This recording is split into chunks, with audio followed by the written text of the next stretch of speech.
U.S. Senator from Maryland and a great supporter of the Iranian people. Please help me welcome Senator Ben Cardin. Senator Ben Cardin of Maryland. Greetings to everyone in Maryland and around the world who is watching this event. I especially want to thank the Iranian American community of Maryland for their invitation. It is my honor to join you today. Let me start by saying how heartbreaking it is to see Iran in the midst of its second wave of coronavirus infection. For the Iranian people to fight against the pandemic, as well as coping with such an oppressive regime, is an incredible burden to bear.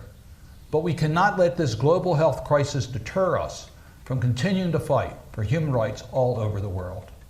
To that end, let me mention briefly my resolution that was introduced prior to the COVID pandemic in the United States. Senate Resolution 539, which I introduced with Senators Jeanne Shaheen, Tim Kaine, and Jackie Rosen, expresses support for the rights of the Iranian people to self-determination and condemns the regime for its violent suppression of free expression and shooting down of Ukraine International Airlines Flight 752. The loss of life was devastating and shows the lengths to which this regime goes to silence opponents, both domestically and abroad.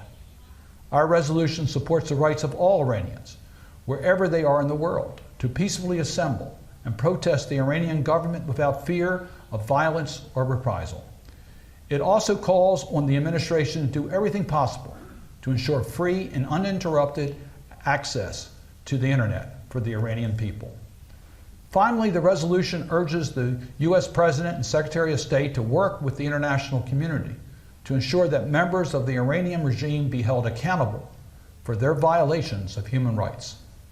By shackling free speech and stifling dissent, the Ayatollah not only directly oppresses his opponents, but he seeks to weaken the morale of the Iranian people.